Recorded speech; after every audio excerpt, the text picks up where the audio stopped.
Kellen Severo. Oferecimento Ihara. Olá, seja muito bem-vindo ao Hora H do Agro, um programa onde discutimos e analisamos os temas que mais importam para o agronegócio brasileiro. E nesta edição você vai ver: a escassez de crédito rural do Plano Safra preocupa agricultores. Em diferentes regiões, produtores relatam dificuldade para acessar recursos. Sobre este e outros temas, nesta edição você vai ver uma entrevista exclusiva com o ministro da Agricultura, Marcos Montes, aqui no Hora H do Agro. E mais, a Anvisa baniu do Brasil o fungicida carbendazim e planeja agora reavaliar o uso de outros 6 agroquímicos. Na geopolítica, os fatos que marcaram a semana na tensão sobre Taiwan e como a relação entre Estados Unidos e China mudará a partir de agora. Você vai ver também análises sobre o mercado de grãos após a abertura da China para milho e farelo de soja brasileiros. E mais, o que esperar dos preços agrícolas após a piora nas condições da safra dos Estados Unidos observada nesta semana. Tudo isso e mais a partir de agora. O Hora H do Agro já está no ar. Um dos principais temas desta semana no agronegócio brasileiro foi crédito rural. Nós recebemos várias mensagens da audiência com reclamações sobre a escassez de recursos do Plano Safra 22-23, que foi lançado há pouco mais de um mês. Essa é uma situação inédita. Em tão curto prazo após o lançamento do Plano Safra, haver relatos de dificuldade entre agricultores para conseguir financiamentos agrícolas para custeio e investimentos com juros subsidiados. As reclamações chegaram ao governo, que lançou medidas adicionais para crédito rural. Foi autorizada a destinação de mais 6 bilhões de reais de recursos equalizados pelo Tesouro Nacional para financiar os agricultores familiares. Haverá também a ampliação de recursos nos programas ABC, Agricultura de Baixo Carbono, e o PCA, Programa para Construção de Armazéns via BNDES. Ambas as linhas estão suspensas por esgotamento de dinheiro. Lançado em julho, o Plano Safra conta com mais de 340 bilhões de reais para financiar a produção agropecuária até junho de 2023. Até agora, 30 bilhões de reais foram contratados, o que significa 8,8% do total. Segundo o governo, 90% dos recursos estão disponíveis para contratação em diferentes bancos e instituições que operam crédito rural. A partir de agora, a gente analisa o futuro do Plano Safra, a disponibilidade de crédito rural e as prioridades do governo para o agro brasileiro. Recebemos para a entrevista exclusiva o ministro da Agricultura, Marcos Montes. Ministro, é um prazer recebê-lo. Seja muito bem-vindo ao Hora H do Agro.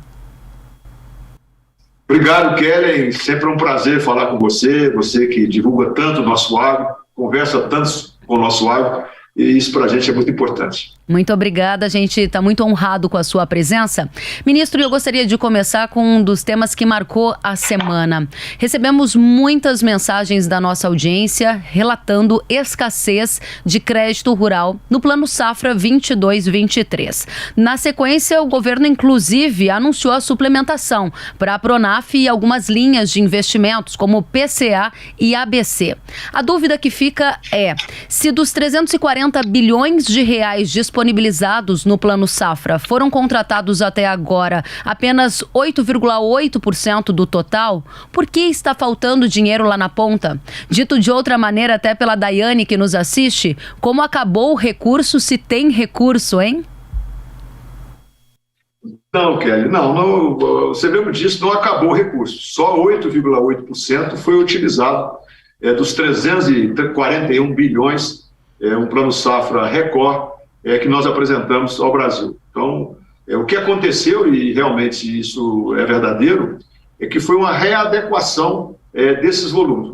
Porque quando você coloca os valores, falando dos valores equalizáveis, existe um critério que no passado não era tão, vamos dizer, rigoroso, mas a CGU determinou, orientou que a gente fizesse critérios, tanto o Ministério da Economia, o Tesouro, o Banco Central, o MAPA, fizeram critérios que estabeleceu como nós iríamos dividir esse recurso para quais bancos, bancos públicos, bancos privados, bancos cooperativos, e isso causou um certo impacto ao Banco do Brasil, que culturalmente o produtor rural, o pronafiano, ele sempre procura o Banco do Brasil, é ali que ele tem a sua agência mais perto, no passado, e o Banco do Brasil, nessa distribuição que foi feita, em cima dos critérios que a CGU nos orientou, o Banco do Brasil ficou um pouco aquém dos valores que eles tinham no ano passado. E isso deu uma distorção, porque parte desses recursos foram muito para os bancos cooperativos, os bancos de crédito das cooperativas, porque eles apresentaram uma performance nos valores apresentados melhor. E isso fez com que a gente direcionasse parte desses recursos substanciais aos bancos cooperativos. E o Banco do Brasil ficou com menos recursos. Como a primeira, vamos dizer, pedida, a primeira chamada, quem veio procurado primeiro é o Banco do Brasil, se apavorou um pouco nessa situação, achando que os recursos poderiam acabar. Então, parou, rediscutiu essa situação, buscou novos critérios, a agricultura familiar foi contemplada acima daquilo que os próprios representantes da agricultura familiar nos pediam. Eles nos pediam 50 bilhões no Plano Safra. Quando lançamos o Plano Safra, lançamos com 53 bilhões, e agora todo esse rearranjo ainda melhora mais ainda a agricultura familiar, indo a 60 bilhões. E, claro, esse diferencial, parte dele, grande parte dele, indo ao Banco do Brasil para fazer as operações. Então, os recursos estão na ponta, estão no Banco do Brasil agora com mais, vamos dizer, com mais facilidade, e também nos bancos cooperativos que estão operando de uma forma, claro, não tão rápida como o Banco do Brasil, porque culturalmente o Banco do Brasil sempre é o mais procurado.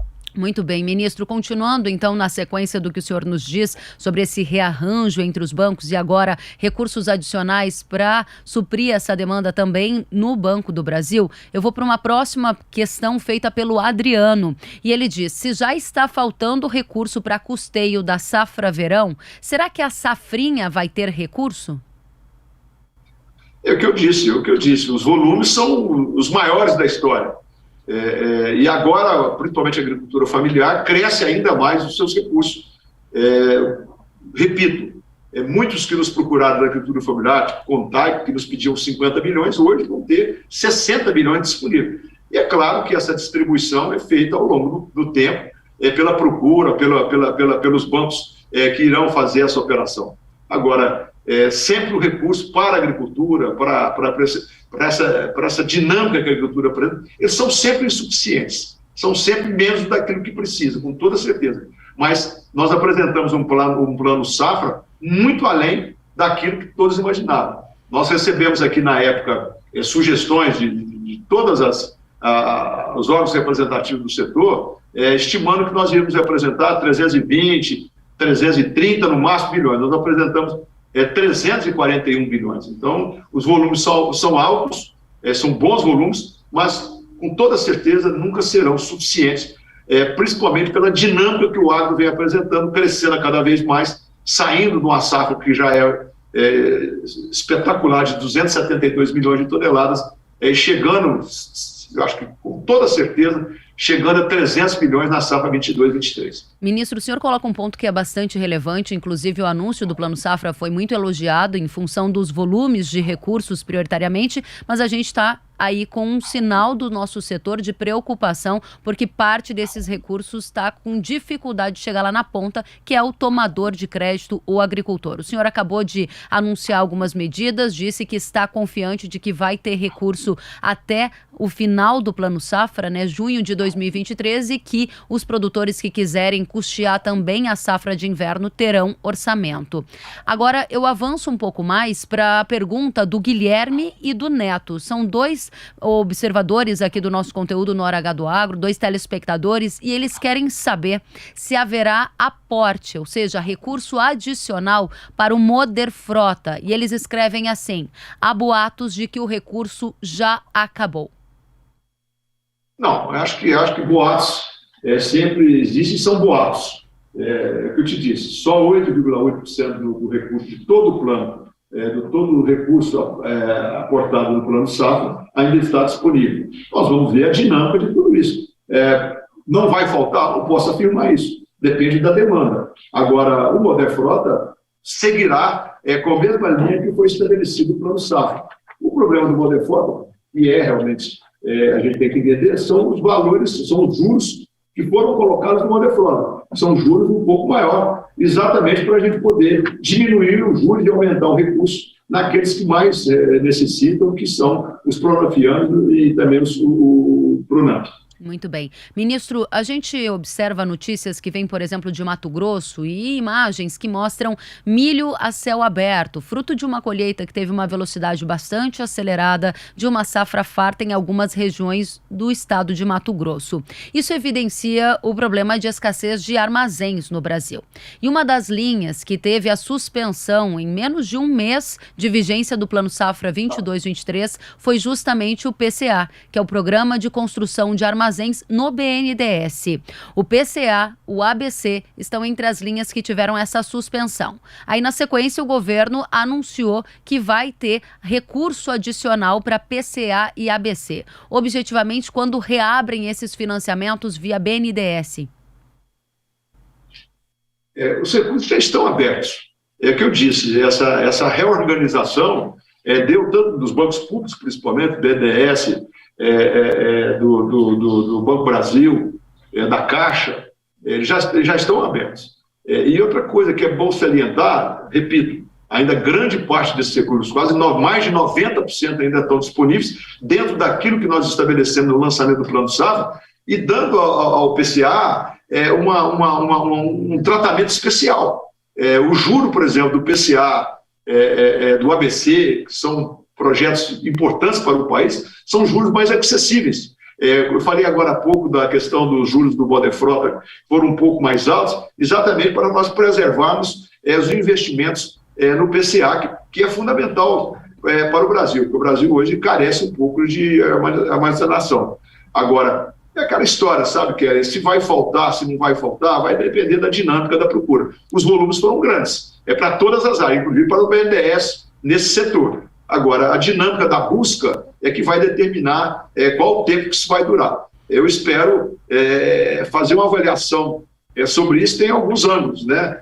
Se a procura for muito forte e terminar rápido, é realmente porque o setor cada vez mais acredita no agro brasileiro. E com certeza nós teremos a produção bastante substancial. Então, o que foi possível foi fazer esse plano safra com um volume, eu repito, alto, que ninguém esperava para todos os setores, principalmente para a agricultura familiar. Agora, a dinâmica da distribuição e do gasto desse recurso vai depender da procura, claro. Agora, eu aconselho, se for mais rápido ao banco, com certeza terá mais vantagem, porque pode sim, dependendo da dinâmica, faltar na frente. Isso pode acontecer, e pode acontecer do governo se reorganizar e, dependendo do teto fiscal, colocar mais dinheiro no plano, porque essa é a grande resposta que o Brasil está tendo do ponto de vista de economia do agro. Muito bem, ministro, a gente vai encerrar o tema crédito rural com a pergunta da Thaisa, da Veri, do Jonathan, e todos estão indo nessa direção que o senhor já sinalizou.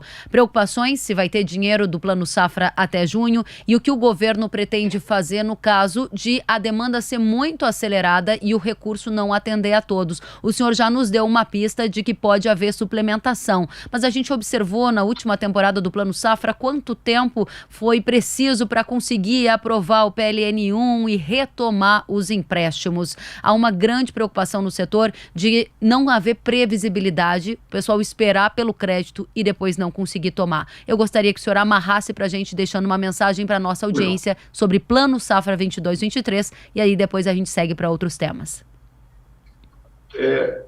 Previsibilidade é aquilo que foi estabelecido no Plano Safra.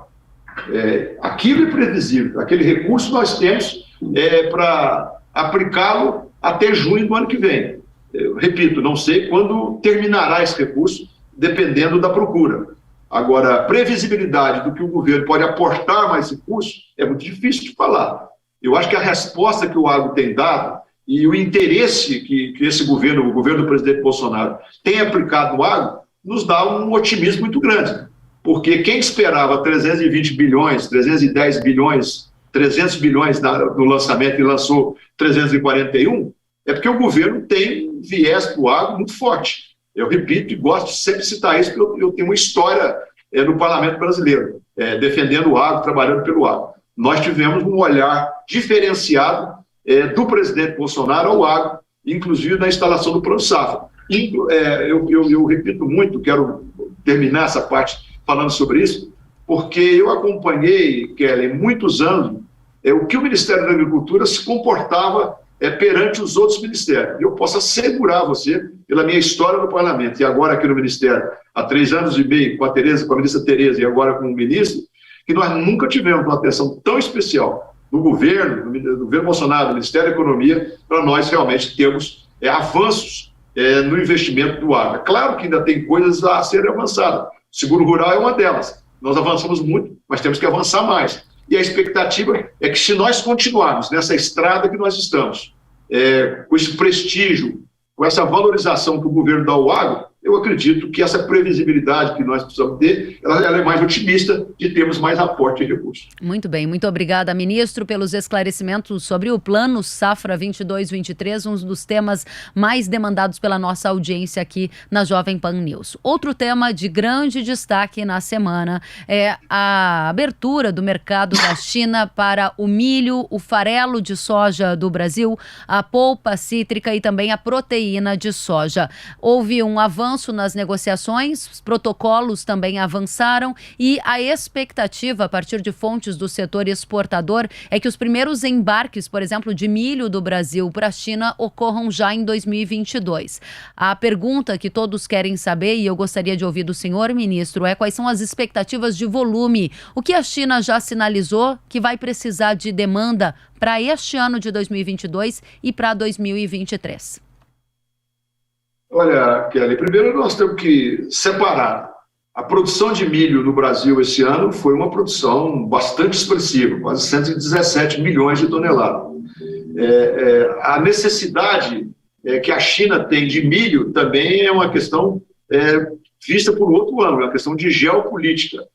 Nessas conversas com os Estados Unidos e agora o Brasil com essa possibilidade de exportação, eu acho que é um grande incentivo ao nosso produtor. Mas nós estamos sempre preocupados também com a nossa questão do milho, com aqueles consumidores de milho, que nós importamos esse milho também ali na região sul, onde está a produção de proteína animal, de suíno, de bovino também, de aves, mais consumidora, a gente também está fazendo um esforço grande para fazer esse equilíbrio. Nós sabemos que o milho é uma commodity, então isso se acerta ao longo do tempo. Na questão da exportação, na questão do preço, até que o preço já deu a cair. Agora, em relação ao volume que os produtores estão dizendo, qual é o volume, vai depender das negociações entre aqueles que exportam e aqueles que importam, no caso específico.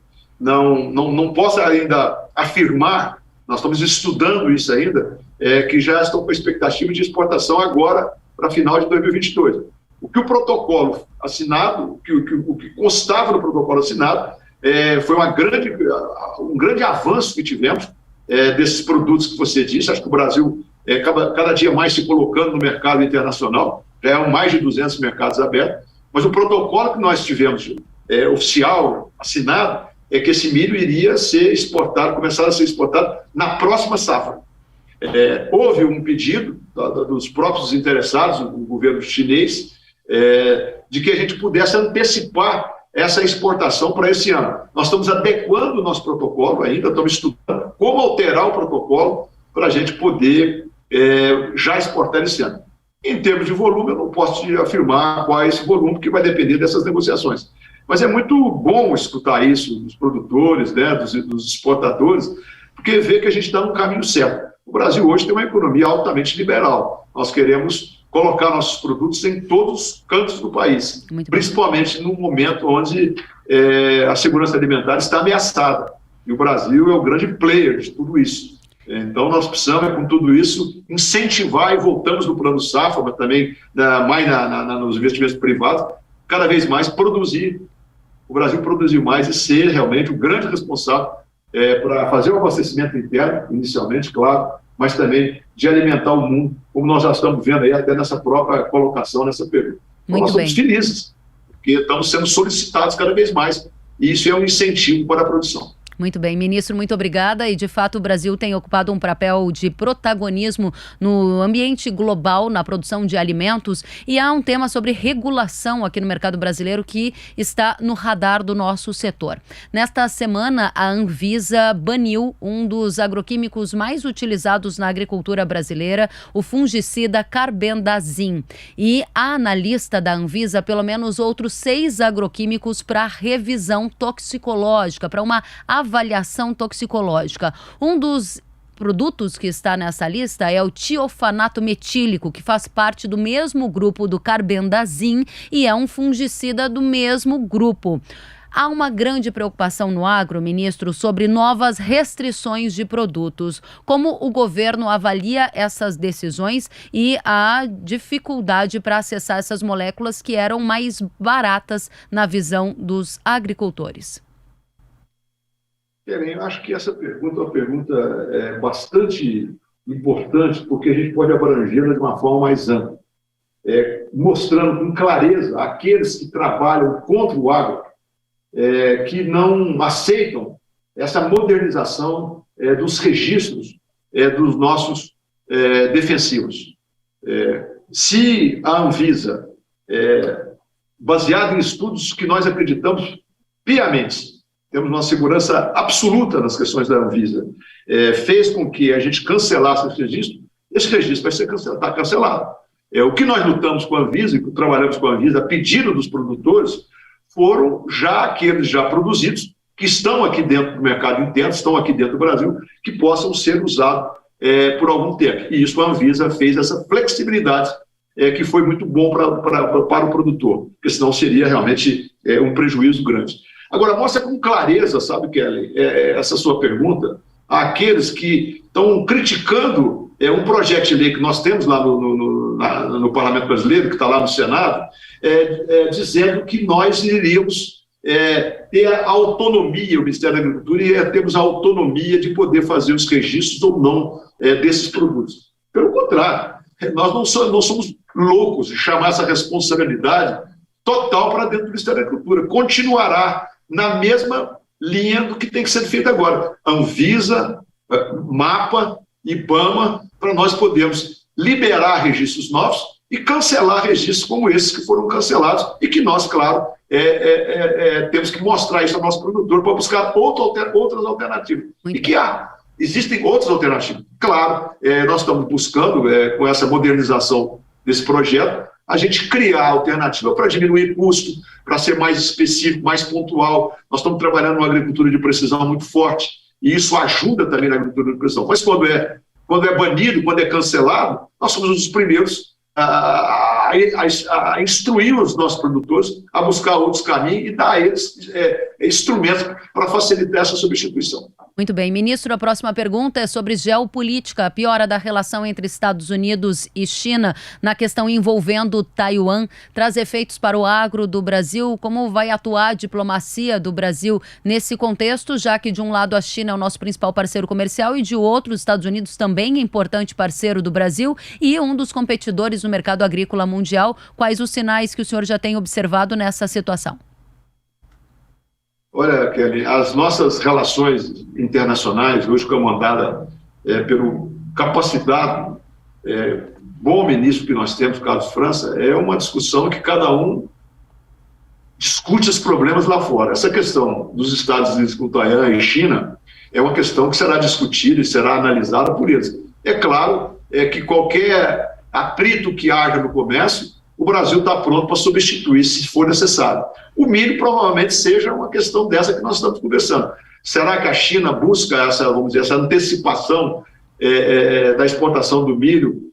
Porque os Estados Unidos foi uma grande exportadora de milho para a China, ainda nós temos que ver o que vai acontecer. O Brasil está pronto para produzir, pronto para exportar. Por isso nós temos mais de 200 mercados abertos e estamos abrindo mais.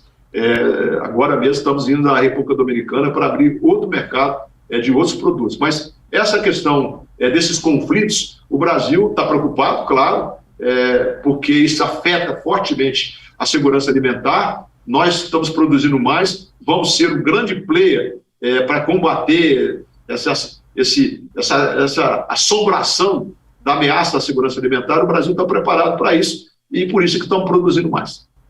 Ministro, a gente tem mais 2 perguntas e o nosso tempo está concluindo. A primeira delas é sobre a República Dominicana. Quando vai ser feita essa missão e quais os países ou quais produtos que o senhor pretende abrir para o mercado brasileiro? Nós está tudo marcado, se nada mudar, para a última semana de agosto nós estaremos indo lá para assinar o protocolo, principalmente carne suína, outros produtos, mas focalmente na carne suína, que foi muito importante para o Brasil, porque nós sabemos que os produtores suínos no Brasil estão vivendo ainda um momento muito delicado. Então nós focamos mais nessa situação, infelizmente não está ainda configurado, mas nós esperamos que na última semana de agosto, dia 27 e 28, a gente vá até a República Dominicana para assinar esse protocolo da abertura do mercado, que nos alegra. Na geopolítica, as atenções do mundo estão voltadas para a piora da relação entre Estados Unidos e China, as 2 maiores economias do mundo, após a visita de Nancy Pelosi a Taiwan. Nesta semana, a China manteve a presença militar na região de Taiwan. O presidente dos Estados Unidos, Joe Biden, disse estar preocupado com os movimentos da China em Taiwan. O agronegócio do Brasil é um dos setores mais internacionalizados da nossa economia e potencialmente impactado pela piora da relação entre Estados Unidos e China. Para tratar sobre este tema, a gente recebe o Marcos Vinícius Freitas, professor convidado de Relações Internacionais da Universidade da China. Professor, seja muito bem-vindo ao Hora H do Agro. Prazer conversar com você. Muito obrigada. Diga pra gente o que mudou nesta última semana, quando falamos da relação entre Estados Unidos e China. Ela ficou pior ou melhor nessa questão envolvendo Taiwan? Eu acho que nós estamos vendo as movimentações no sentido de os chineses efetivamente implementarem aquilo que eles prometeram e disseram que iriam fazer. O que nós não podemos esquecer é que desde 1971 a China adota e tem enfatizado a importância de você adotar o princípio de que há uma só China e que Taiwan é uma província da China.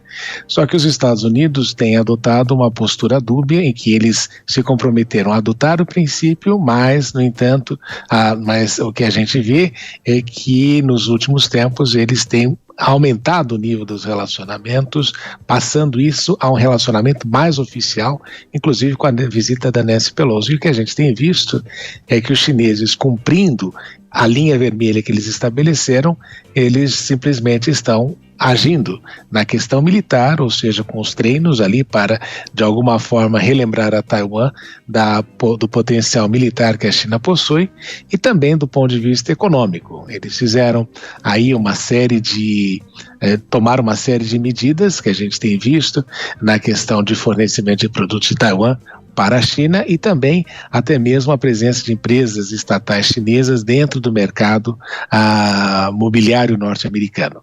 No caso aqui, quanto pior a situação da China com os Estados Unidos, impacta positivamente o agronegócio brasileiro, né? Porque nos Estados Unidos são competidores do Brasil, particularmente na questão de soja, e os chineses têm aí buscado ampliar esta relação. Então, é aquela questão do interesse nacional quando você vai observando o que está acontecendo pelo mundo. Tá certo. Professor, para a gente encerrar hoje o nosso bate-papo é muito breve, o senhor entende que nessa semana, então, piorou ou melhorou a relação? Qual é o alerta para a nossa audiência monitorar?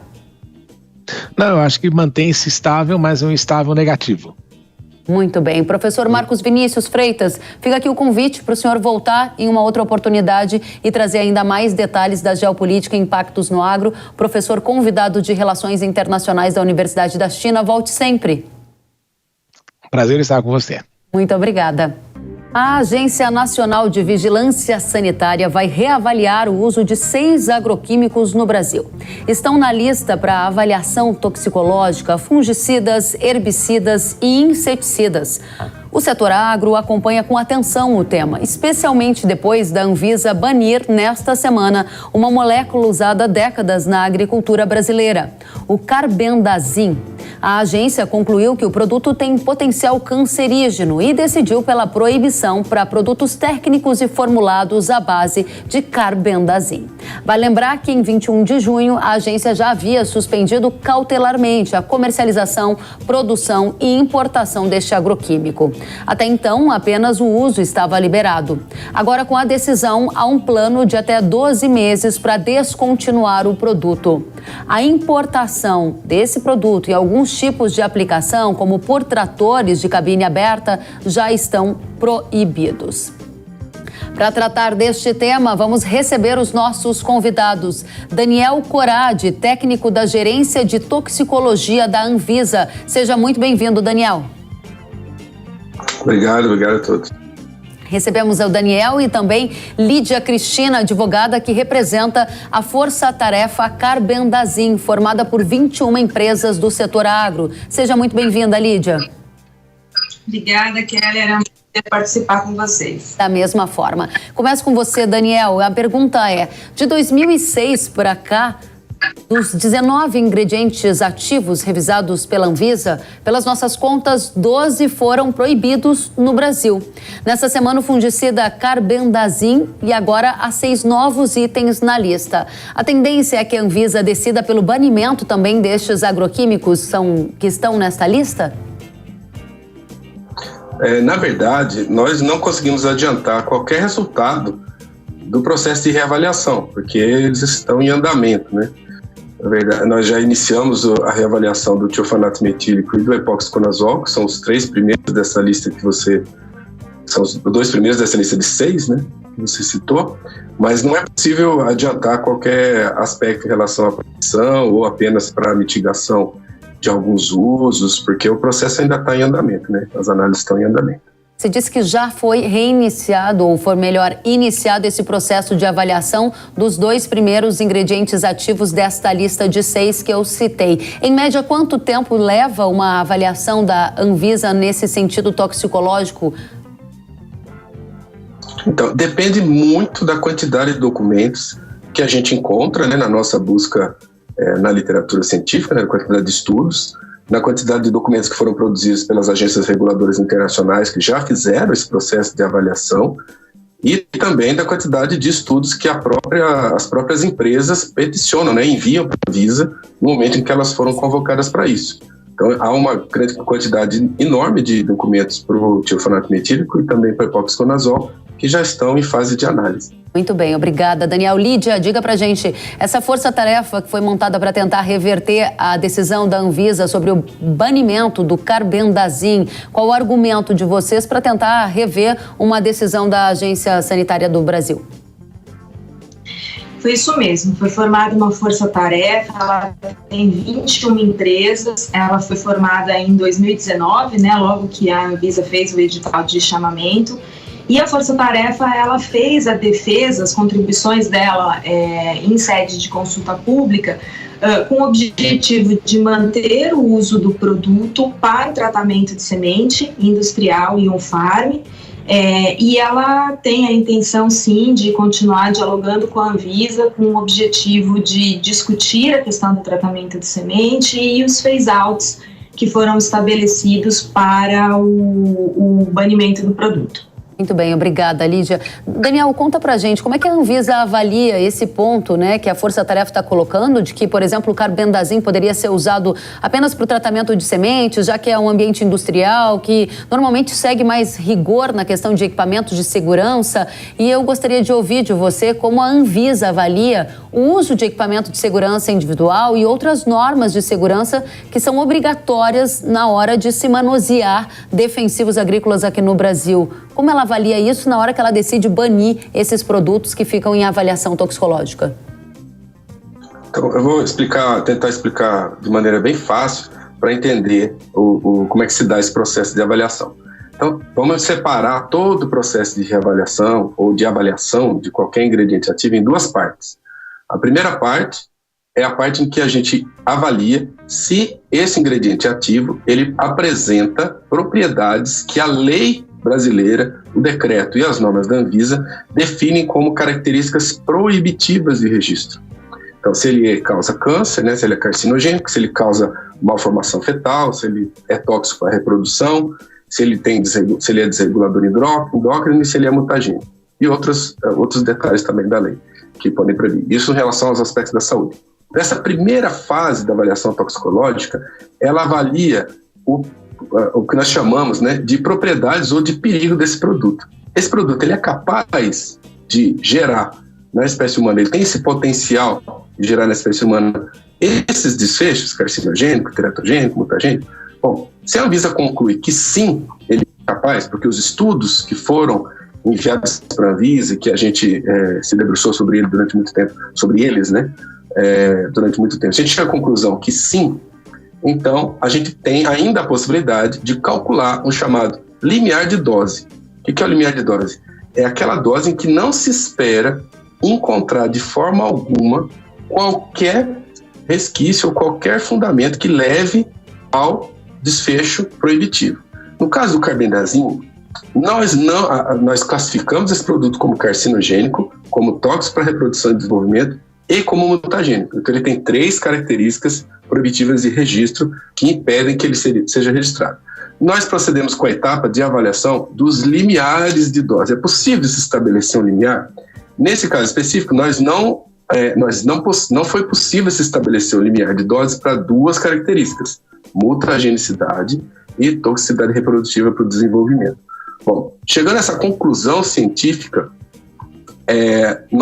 se nós classificamos esse produto e não conseguimos, então, calcular o limiar, não se passa para as etapas seguintes do processo de avaliação toxicológica, que é justamente a avaliação da exposição do trabalhador, da população que se alimenta com produtos agrícolas que eventualmente podem ter resíduos agrotóxicos. Então, nós paramos nesse processo, nós não procedemos com as demais etapas de avaliação de risco. Entendi. Normalmente, as demais etapas de avaliação de risco são feitas pela Anvisa, mas no caso específico do carbendazim, a gente parou nesse ponto, porque ele já se enquadrou como um produto que é proibido por lei, segundo a nossa avaliação. Muito obrigada, Daniel. Lídia, o seu esclarecimento para a população que nos assiste, para o Grupo do Agro. A gente tem, então, o banimento do carbendazim. A gente acabou de ouvir da Anvisa que o tiofanato metílico, que é uma molécula que faz parte do mesmo grupo, também está em avaliação. Que tipo de efeito o banimento eventual também dessa segunda molécula pode trazer para a agricultura brasileira? Como vocês avaliam efeitos para consumidores também, que ficam preocupados ao ouvir essas notícias de potencial produtos cancerígenos, né? Acho que o Daniel colocou um ponto, né, que é a questão desse limiar de dose, né? Hoje a legislação, ela diz que se você não puder estabelecer esse limiar de dose, acontece a proibição. Para o caso do carbendazim específico, a Força Tarefa entendeu que haveria possibilidade de se estabelecer um limiar de dose e apresentou essa avaliação de risco que o Daniel comentou, que seria essa etapa seguinte, né? Avaliando todo o material que a Anvisa estudou, todos os estudos que foram disponibilizados, a Força Tarefa contratou uma consultoria em toxicologia, que é a In Vitro, e a In Vitro fez uma avaliação desse material, apresentando alguns pontos com uma profundidade muito grande, uma profundidade técnica, né, em relação aos estudos que foram verificados, os objetivos desses estudos para o limiar de dose, E a nossa conclusão foi exatamente no sentido de que para o tratamento de semente, nas condições que nós apresentamos na avaliação de risco, isso seria viável. Do ponto de vista econômico, né, pensando no carbendazim, a Força Tarefa ela também coloca, né, a importância do produto para a agricultura. Ela fez uma avaliação econômica sobre a substituição, quanto isso para o produtor representa, né, quanto representaria na mesa do produtor. E aí a gente identificou assim, valores bem elevados para tratamento fúngico de sementes, para as culturas de soja e milho, um aumento de 16,4% no tratamento dessas duas culturas.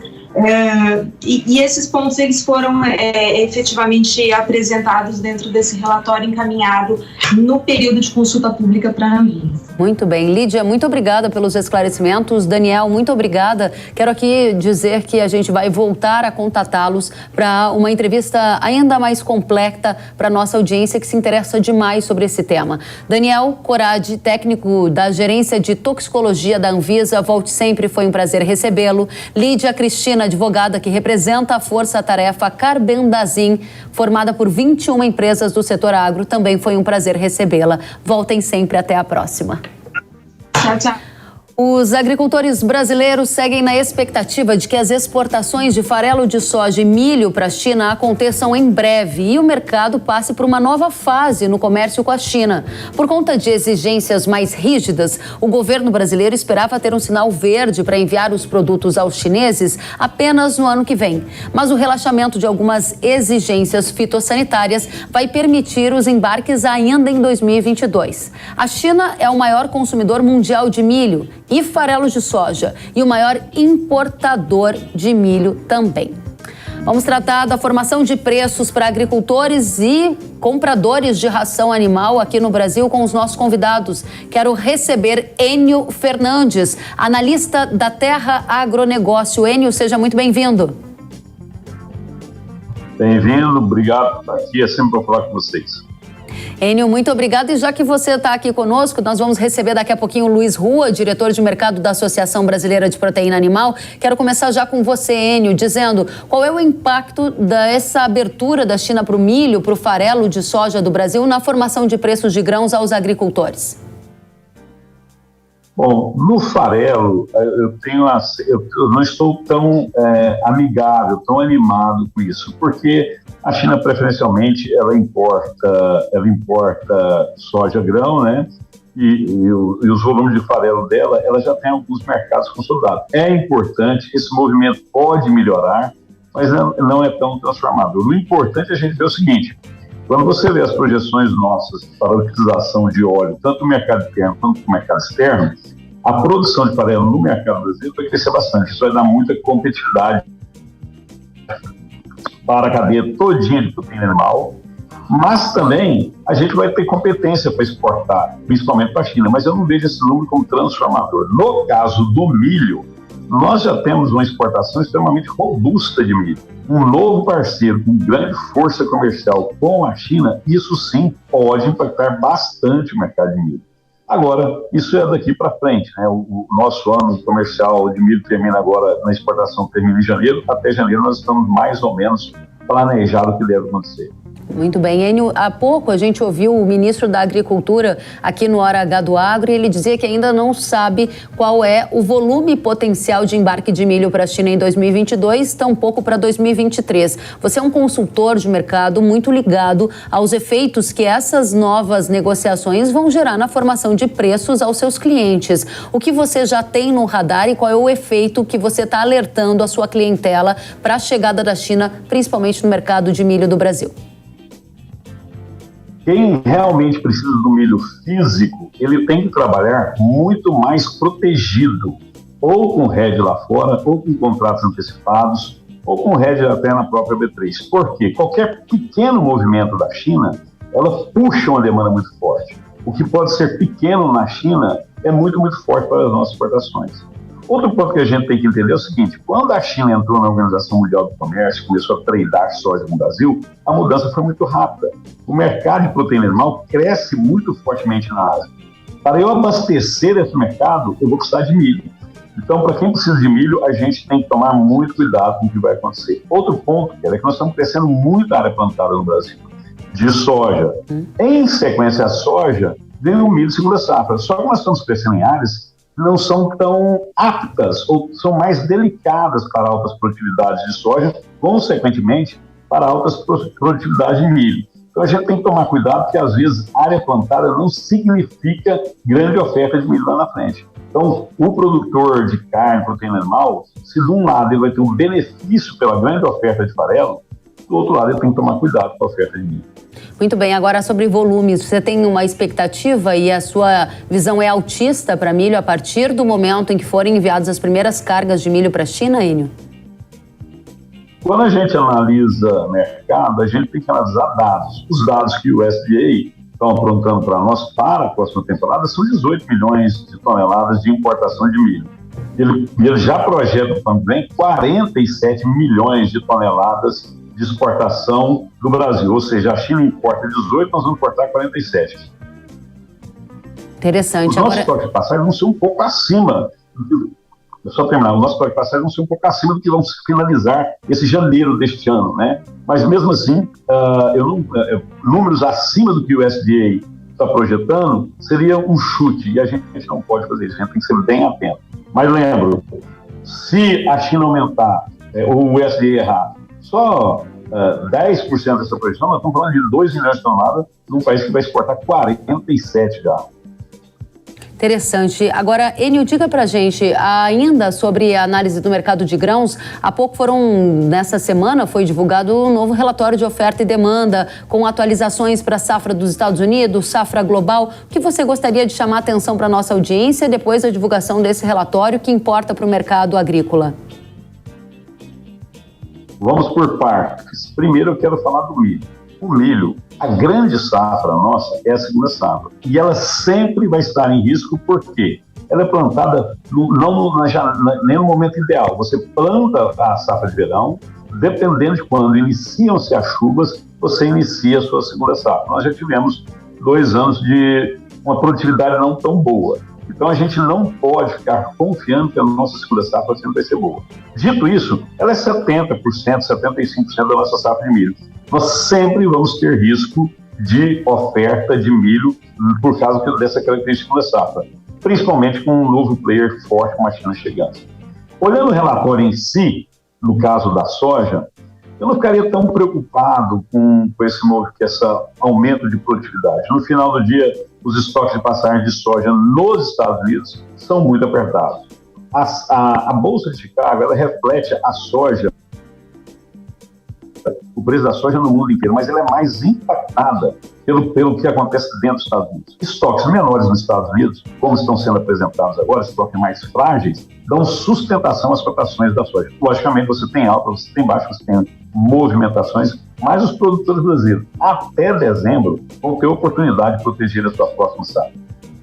Interessante, Enio. Agora, para a gente fechar, a nossa audiência se divide entre agricultores, que são vendedores de grãos, e produtores de proteínas, os pecuaristas, que consomem esse grão do ponto de vista de ração. Queria que você fechasse para a gente trazendo uma mensagem clara sobre como todos esses fatores que estão na mesa impactam na tendência de preço para soja e para milho de agora em diante. Vai ficar mais caro para quem precisa de ração? Vai ficar mais barato para quem precisa vender grão? Qual é a sua análise? A tendência no médio e longo prazo, você não vai sustentar preços historicamente altos no caso dos grãos, né? Isso se equaliza. Agora, quando eu olho todo o complexo soja, complexo milho e complexo carne, nós temos excelentes oportunidades. A demanda de proteína animal está crescendo bastante no mundo. Essa fortíssima elevação de produção de biodiesel no Brasil através do óleo de soja vai ofertar muito farelo, vai dar competitividade ao setor de proteína animal, mas eu tenho muito cuidado quando a gente fala de milho, Kevin, porque a fragilidade de grande parte da nossa segunda safra ser produzida um pouco fora da janela, se eu quebrar essa segunda safra 10%, 15%, no quadro geral de oferta brasileira, nós estamos falando de 10 milhões de toneladas. Isso é muito. Então a gente tem que tomar muito cuidado com a segunda safra. Muito bem. O mais importante, só terminar, o mais importante não é se vai subir, se vai cair. você tem que ter uma gestão profissional. Deu margem, você está produzindo bem, seus resultados estão positivos, garanta parte dessa margem. A proteína animal é a mesma coisa, você não pode ficar refém às oscilações do mercado, tanto da sua matéria-prima quanto do seu produto final. Trabalhar com proteção, porque a única coisa que nós sabemos daqui para frente é que a volatilidade vai ser extrema, como está sendo nos últimos 2 anos. Enio Fernandes, analista da Terra Agronegócio, muito obrigada pela sua presença, volte sempre. Eu sou grato, um abraço. Obrigada. E para quem ficou aí esperando a presença do nosso entrevistado, que ia trazer as informações sobre o mercado de grãos, Luiz Rua, diretor da Associação Brasileira de Proteína Animal, a gente vai refazer o convite para ele voltar em outra oportunidade. Por problemas técnicos, nós não conseguimos viabilizar a entrevista. E agora é hora da inovação no Hora H do Agro. John Deere, safra de inovações, o desafio das startups do agro. Hoje recebemos mais um representante da John Deere para tratar de inovação e tecnologia no agro brasileiro. Vamos recebê-la. Seja bem-vinda, Estela Dias. Muito obrigada, Kelly. É um prazer estar aqui com você hoje. Da mesma forma, para quem acompanha sempre o Hora H do Agro, já é um conhecido da John Deere. Para quem é novo por aqui, vale a pena a gente apresentar a empresa. Quem é a John Deere? A John Deere é um líder mundial no fornecimento de equipamentos para agricultura, construção e silvicultura, além de fornecer tecnologia para auxiliar os nossos produtores aí na nobre missão de produzir mais com menos recursos. Interessante. Vocês ouviram que ela falou em tecnologia e a Estela veio aqui para nos contar sobre um centro de operação da John Deere. Eu gostaria de saber por que isso é importante para a nossa audiência.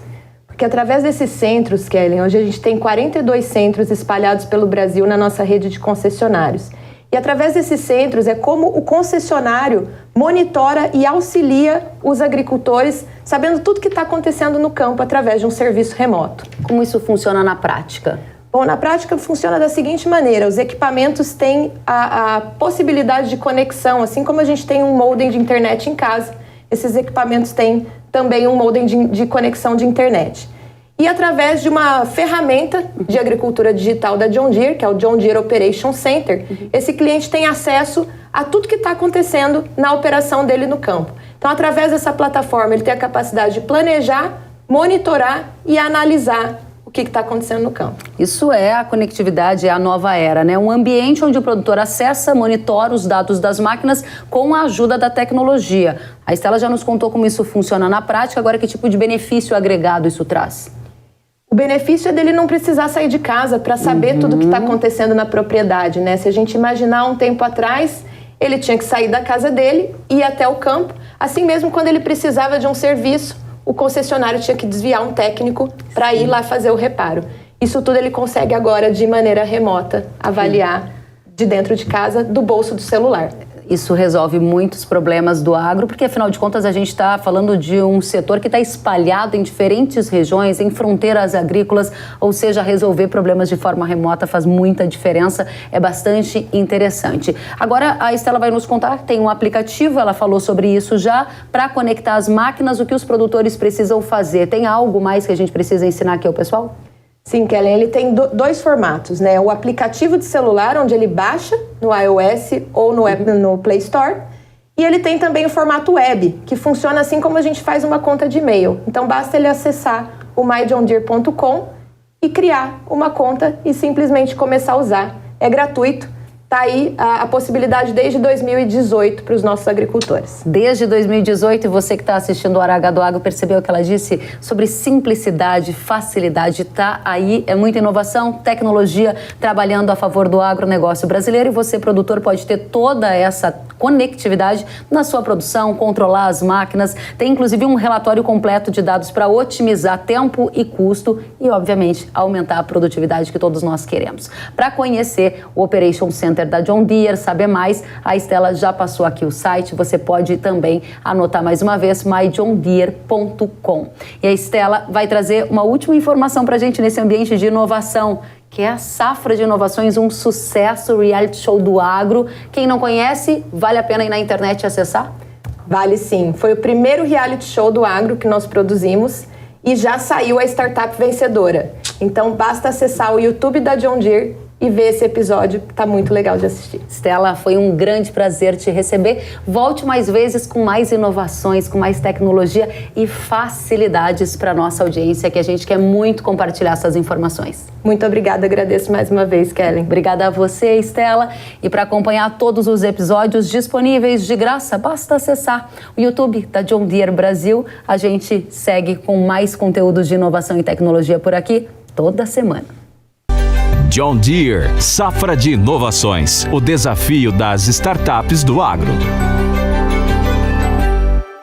E agora eu tenho um recado para você. Quer vir comigo? Eu vou te apresentar um portfólio que dá todas as armas que você precisa para exterminar as ameaças que rodeiam o algodão. A Yara tem soluções completas para todas as fases do cultivo e para tudo aquilo que pode trazer prejuízo a você, como insetos, doenças, ervas daninhas, ácaros e muito mais. Eu destaco o Chaser, desenvolvido com uma tecnologia inédita de alta performance que paralisa imediatamente a alimentação das pragas. Chaser é o único com ação inseticida e fungicida, combatendo o bicudo, o pulgão, o ácaro rajado e a ramulária na mesma aplicação. E aí, você vem? Mire nesta inovadora solução da Yara e atinja diversos alvos de uma só vez. Para saber mais, acesse yara.com.br ou aponte o celular para o QR Code na sua tela. E saiba que na hora H da proteção do seu algodoeiro é Yara. Pode confiar. Muito bem, e o Hora H do Agro de hoje fica por aqui. Nós nos vemos na próxima semana. Até lá. Tchau, tchau.